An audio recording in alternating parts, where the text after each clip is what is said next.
والإسلام ديني ومحمدا رسول الله ويقيني. Angkat takbiratul ihram, pandang hanya tempat sujud saja. Allahu Akbar, namanya takbiratul ihram. Ihram diambil dari kata haram, yang sebelumnya halal menjadi haram. Kepala kita, yang gatal kepala kita, yang menggaruknya kita, tapi ketika kita garuk lebih dari 3 kali, haram, batal. Pada saat itu orang hanya melihat tempat sujud, siapapun dia. Di saat itu salat kita sedang disadarkan bahwa kita sedang berada di depan Dia pencipta langit dan bumi. Kita serahkan semuanya kepada Dia. Inna salati wa nusuki wa mahyaya wa mamati lillah. Salat bukan gerakan, salat bukan hanya ritual, salat bukan bim salabim abrakadabra bacaan yang dihafal sampai kita pun tak ingat tahap yang kita baca. Satu hembusan napas tuntas, iftitah, Fatihah, ayat.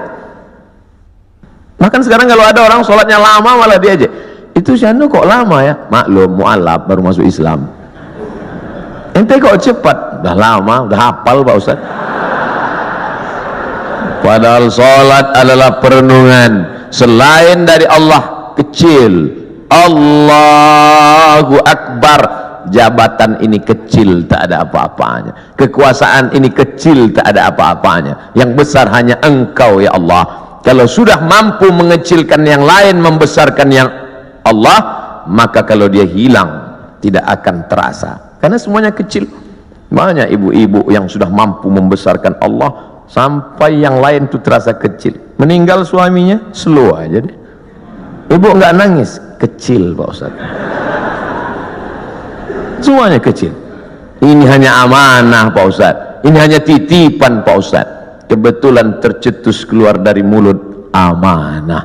Masjid ini bernama Masjid Amanah. Lawan dari amanah, khianah. Amanah, khianah. Orang yang memegang amanah, al-amin. Orang yang mengkhianati amanah, al-khain. Ini namanya luar biasa, berat ini. Keluar dari amanah, khianah. Tidak bisa dibagi dua. Saya Pak Ustadz, kaki kanan saya memang amanah, tapi khianah sekali-sekali. Oh, nggak bisa. Sifat orang munafik 3. Idza haddatsa kadzaba, kalau bicara dusta. Wa idza wa'ada akhlafa, kalau berjanji ingkar. Wa idza tumina, kalau dikasih amanah, khana, berkhianat. Itu mengapa masjid ini diberi nama amanah. Maka sehari berapa kali masuk kemari? Subuh mungkin tidak. Subuh mungkin di Masjid Al-Ikhlas dekat rumah, mungkin di Masjid At-Taqwa dekat rumah, tapi zuhur, asar. Tapi jangan gara-gara saya ucapkan ini lalu nanti takut sholat di sini. Kamu sholat di mana tadi? Masjid di luar aja lah. Kenapa nggak di amanah? Ngeri di situ. Kata Ustaz Somad. Masya Allah, hati terus dikonekkan, jiwa terus didekatkan. Kalau sampai jauh dia akan kering. Bahwa kita semuanya lahir membawa iman ya. Iman ini sudah kita bawa sebelum masuk ke rahim ibu kita. Inna ahadakum yujma'u khalquhu fi batni ummihi 40 yawman nutfah. Kamu diciptakan dalam perut ibumu 40 hari dalam bentuk sperma. Summa yakunu 'alaqatan, berubah 40 hari dalam bentuk darah. Summa yakunu mudghatan, berubah 40 hari dalam bentuk daging. 40 hari air, 40 hari darah, 40 hari daging, 120 hari datang malaikat membawa roh yang sudah ready. Belum ada kulit, belum ada kuku, belum ada bulu, belum ada darah, belum ada daging, belum dibawa malaikat. Kita sudah bersama berkumpul di alam roh, dan Allah bertanya ketika itu, alastu bi rabbikum, bukankah aku Tuhan kamu? Kita semua menjawab, bala syahidna, engkau Tuhan kami. Cuman ketika sampai ke dunia dia lupa. Karena lupa itulah maka dia disebut manusia. Karena manusia diambil dari kata nasya, lupa. Apa yang disampaikan Ustaz Somad tadi? Aku lupa. Kenapa kau lupa? Karena manusia. Kalau ingat terus namanya bukan manusia. Apa namanya? Panasonic. Ini yang merekam ini nggak akan lupa, ingat terus. Jangankan bapak ibu yang dengar ceramah, saya yang ceramah aja lupa apa yang saya sampaikan. Tapi saya diingatkan. Yang mengingatkan saya siapa? Jamaah. Ustaz kan ngomong gini dulu. Masa iya saya ngomong gitu? Nih MP3 nya. ini MP4-nya. Kamu dapat dari mana? Saya download Pak Ustaz. Di mana kamu download? Itu channel Ustadz Abdul Somad Official. Subscribe, like, and share. Jadi Masya Allah, internet ini luar biasa. Tadi bicara dengan Bapak Direktur Bintal, luar biasa merusak kepala anak-anak kita, hancur kepala ini. Ustaz Abdul Somad, perhatikan ini gambar otak yang habis ditabrak truk, pecah, berderai. Yang ngundang saya ini psikolog, ibu-ibu. Ustaz, sebelum Ustaz ceramah coba lihat gambar ini, hancur berderai kepalanya. Yang ini Pak Ustaz, kepalanya utuh, sehat, tapi isinya hancur, sama seperti ini. Kok bisa begitu? Karena website, karena internet. Tapi saya tidak bisa salahkan juga semua internet, karena orang kenal saya dari internet, mencaci maki saya juga di internet. Oleh sebab itu maka pisau internet bermata dua, satu ke atas, satu ke bawah. Dipotongkan ke ayam, bagus. Dipotongkan ke bebek, oke. Dipotongkan ke sapi, bisa jadi hewan kurban. Tapi kalau ke atas memotong leher dan urat nadi, dia bisa mati. Siapa yang bisa mengontrol sekarang kalau bukan iman dan takwa kepada Allah Subhanahu wa ta'ala? Maka saya bangga, Ustaz Abdul Somad ini imam kita, ini khotib kita, pakai baju tentara. Kami yang sipil yang tidak punya seragam ini terus terang amat sangat bangga melihat Bapak Ibu menjadi khotib, melihat Bapak Ibu jadi imam, melihat Bapak Ibu menjadi orang yang sholat berjamaah. Dulu susah kalau mau menasihati orang, mari sholat, mari puasa, mari berjamaah. Sekarang saya tinggal simple aja ngasih tahu, anak-anak SMA, anak-anak pesantren, lihat itu, bapak tentara sholat di masjid, bapak polisi pengajian. Ibu-ibu pun mudah sekarang nasihati anak-anaknya. Lihat tuh, pak polisi sholat di masjid, pak tentara sholat di masjid, angkatan udara sholat di masjid. Pistol mereka besi, bapakmu nggak punya pistol, nggak sholat. Mudah memberikan motivasi, mudah memberikan semangat. Oleh sebab itu kebersamaan kita ini, apapun seragam yang kita pakai, itu hanyalah casing saja. Apapun jabatan kita, itu hanyalah jalan saja. Yang kita cari adalah keridhaan Allah Subhanahu wa ta'ala. Kalau berhasil kita melewati ujian-ujian seragam, ujian kekuasaan, ujian jabatan, ujian dunia, ujian popularitas ini sampai kepada puncaknya, maka insya Allah mati kita husnul khatimah. Tapi kalau gagal kita dengan ujian ini, Bapak ujiannya beda, saya ujiannya beda. Ujian Ustaz Somad sekarang popularitas, kemana-mana mesti pakai masker, kalau enggak semua minta foto. Saya kalau naik pesawat pilotnya minta foto, saya nggak terlalu risau. Pramugarinya minta foto juga. Ini yang saya payah, agak susah sedikit. Pede sekali dia ngomong begitu. Bapak Ibu yang dimuliakan Allah Subhanahu wa ta'ala, tapi saya yakin dan percaya dengan istiqomah melaksanakan ibadah ini, dengan senantiasa menempelkan kening ini ke lantai, kita sadar bahwa kita dari tanah dan akan kembali kepada tanah. Yang di badan ini pun dari tanah, dilihat warnanya warna tanah, dan akan mati dimakan cacing tanah. Saat diangkat tangan sadar tanah, tanah, diusapkan ke wajah bau tanah, dan kau akan mati dimakan cacing tanah. Abdul Somad yang diciptakan dari api, tolong angkat tangan. Berarti setan. Dia sendiri ngaku, khalaqtani min nar, aku dari api, wa khalaqtahu min tin, dia dari tanah, ana khairum minhu, I am better than him, saya lebih mulia dari dia, saya lebih tinggi, saya lebih hebat, saya lebih agung. Kalau ada nanti orang berkata begitu, bisikkan saja, kau saudara setan. Oh, jangan ngomong gitu Pak Ustaz, terlalu kasar, lembutkan sedikit, saudara setan. Dengan sholat kita sedang disadarkan siapapun kita, kita tempelkan 7 anggota badan kita ke lantai, dari atas sampai ke bawah, ujung kaki 2, ujung tangan 2, ujung lutut 2, satu kening menempel ke lantai. Mentang-mentang orang hebat, kekuasaan tinggi, tak mau menempelkan ke lantai, Allahu Akbar, tempel ke tiang. tak sah solat kecuali sakit, duduk di kursi. Kalau makhluk di bumi tidak lagi mau mendengar kata-katamu, siapapun tak lagi memperdulikanmu, berbisiklah ke tanah, makhluk-makhluk langit akan mengaminkan doa-doa. Bangun di tengah malam, mengadu kepada Allah. Ngadunya pada Allah. Sekarang banyak orang ngadu ke Facebook. Semua diadukan di wall Facebook, Twitter.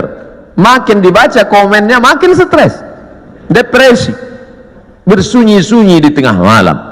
Kalau sudah Allah berikan pertolongan, intan surullah, kalau kau tolong agama Allah, Allah yang akan menolong kamu. Lari ke atas bukit Safa tidak ada air, lari ke atas bukit Marwah tidak ada air.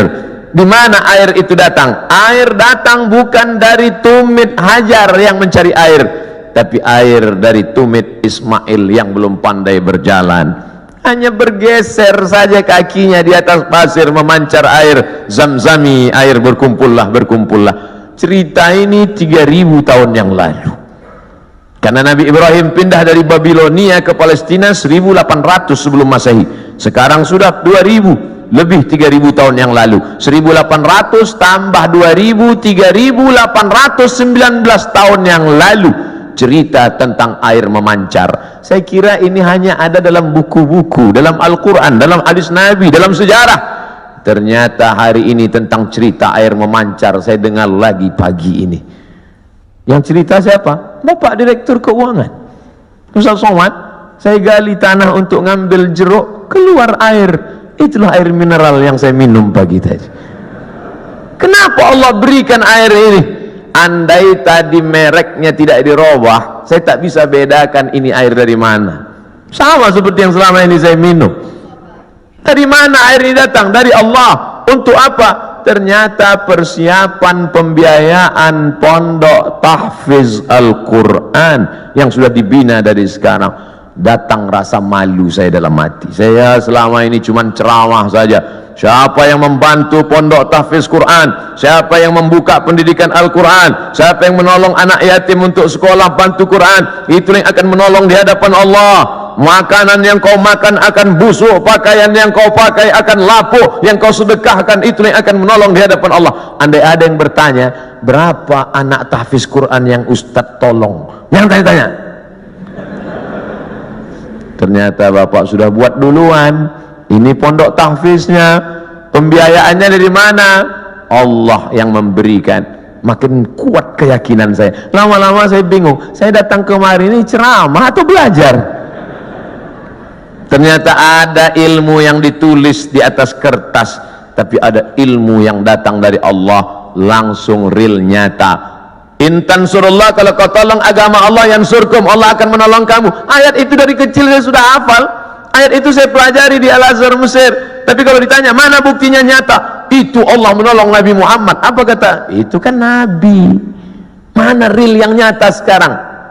Hari ini saya mendengarkan ceritanya, kisahnya. Hari ini saya nampak real dengan nyata. Kalau kau tolong anak yatim, kau tolong pondok tahfiz Quran, kau tolong orang menghafal Quran, Allah akan menolong engkau. Sumber air mineral yang lulus lembaga badan pengawasan obat dan makanan menyatakan air ini layak. Siapa yang memberikan? Innama amruhu idza arada syai'an ayaqula lahu kun fayakun. Ternyata tolonglah agama Allah ini. Jangan pernah takut dan jangan pernah cemas. Kadang-kadang kalau terlalu banyak orang menakut-nakuti kita, kita jadi takut juga. Kita sudah berani, tapi karena ditakut-takuti orang, kita pun jadi takut juga.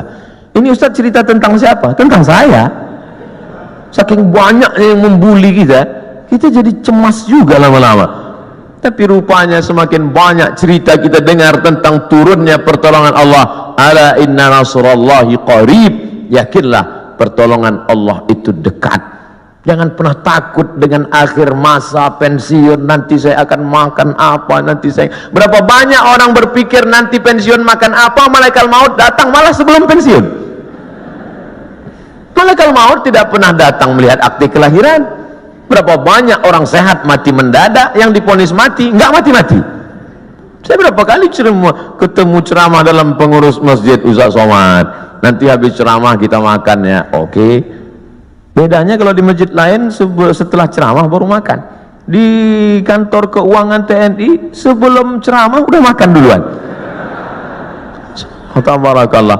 Ketika selesai makan, kata Pak Ketua Dewan Kemakmuran Masjid, Ustaz Somad, saya ini sudah diponis, kata dokter, kena jantung koroner, harus dibelah urat kaki naik ke atas.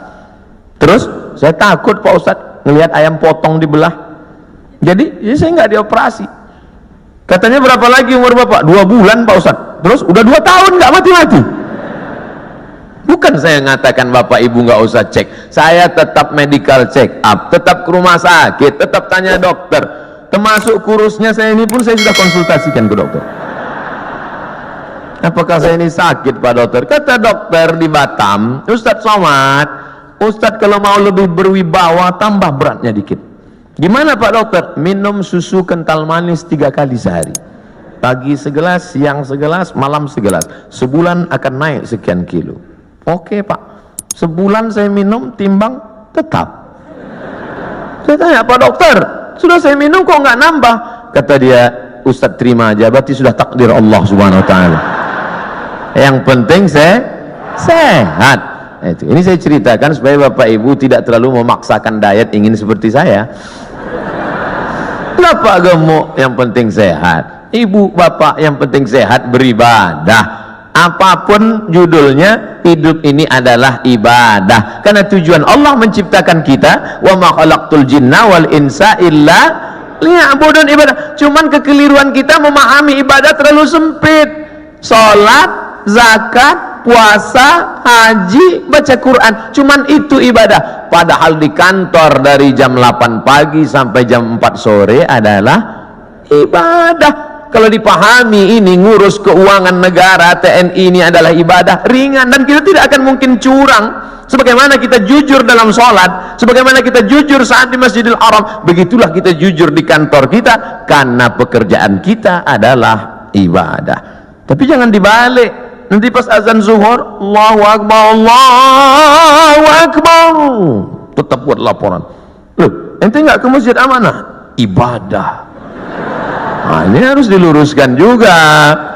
Ada ibadah mahdhah yang pure original, memang ibadah, ada rukunnya, ada syaratnya, ada wajibnya, ada sunatnya, memang ibadah. Sholat, puasa, itu ibadah. Tapi ada aktivitas sehari-hari bernilai ibadah. Ustadz, Allah itu nggak adil loh Pak Ustadz. Loh, kamu bilang Allah nggak adil, bisa kafir, bisa murtad. Masa laki-laki enak bisa puasa sunat, laki-laki bisa zikir, laki-laki bisa baca Quran. Kami Pak Ustadz 9 bulan 10 hari nggak bisa ibadah. Ibu, hamil itu pun ibadah. Hamil itu ibadah, karena akan melahirkan anak-anak yang soleh. Sejak itu alhamdulillah ibu-ibu sudah punya jawaban. Kalau ada atasannya nanya, kamu ini sebentar-bentar cuti hamil, cuti hamil, apa ini? Ibadah Pak. Malah anak itu adalah ibadah yang tidak akan putus. Kalau ada di antara bapak yang rajin sholat duha, meninggal dunia, putus. Yang rajin baca Quran, meninggal dunia, putus. Tapi ada ibadah yang tidak putus, waladun solehun, anak yang soleh. Apa tidak bangga Abdul Somad pagi ini? Anak tentara, hafal Quran, sekolah di Yordania, ngomong dengan Ustaz Somad bahasa Arab. Untung saya masih ingat bahasa Arab. Saya sudah pulang dari Arab 2006, 4 tahun di Mesir, 2 tahun di Maroko, S3 di Sudan. Nah, saya cerita ini untuk ngasih tahu bahwa saya bukan Ustadz kaleng-kaleng, itu aja.